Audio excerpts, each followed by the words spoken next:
Before I start this story, let me preface with saying that I haven't had Coke for a very long time, maybe years. Because Coke is addictive, destructive, and it just makes me sick every time I drink it. So this was a Tuesday night. My mom planned a trip to the movies and invited another friend. That friend is the type of person who likes to buy stuff for people, just very generous and loose with her wallet. So she bought pizza for all of us and a drink for me and my sister to share. Because I'm an expert at making an ass out of you and me, I assume immediately that this is Coke. It's gotta be Coke. I thank her, of course, because this is extremely nice. Buying food for people at a movie theater?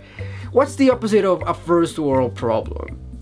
This is a first world Gandhi right over here.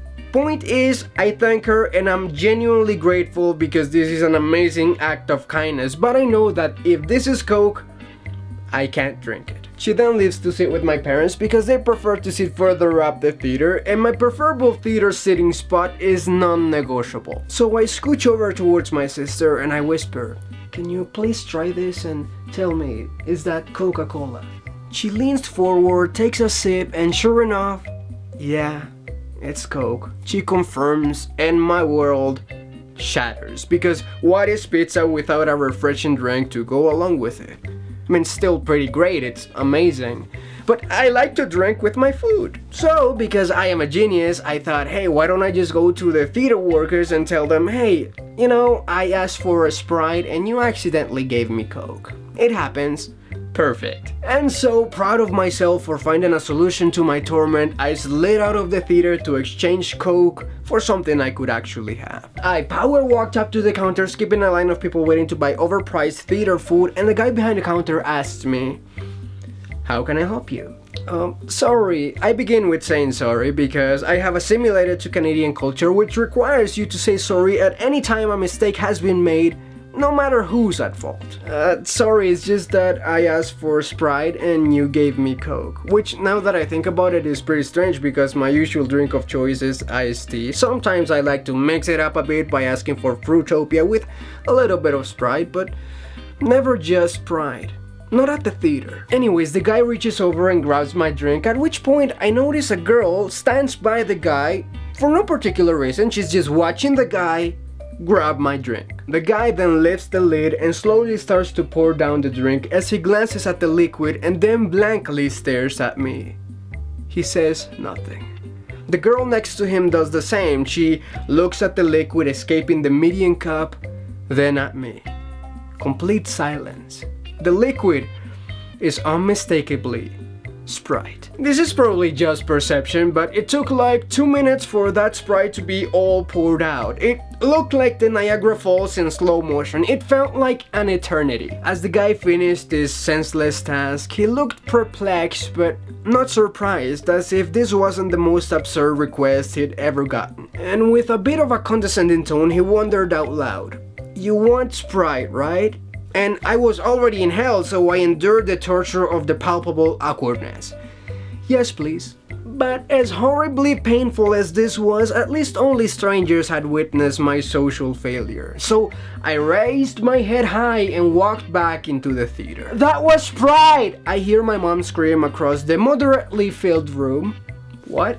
"That was Sprite!" echoed the woman who had bought us the drink. Apparently, when I left, I asked my sister why I had left with the drink, and she told them, oh, he just went to change it because he can't drink Coke. So the moral of the story is, you can't trust anyone in this life. My sister still claims that she tasted Coke when she tried it, and I took her word as fact. I could have lifted the lid myself, I could have checked with the lady who bought the drinks, I could have even taken the smallest of sips to test for myself. But no, I put my life in the hands of my sister, and she dropped it.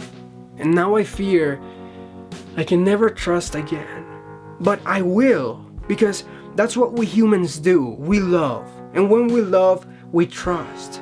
Because love without trust is like traveling a road in the dark. You're still going somewhere, but the destination isn't clear, and you're always knocking into obstacles, and you're just missing out on so much of the journey. And how do you confuse Sprite with Coke? It's all I'm asking. It's a fair question.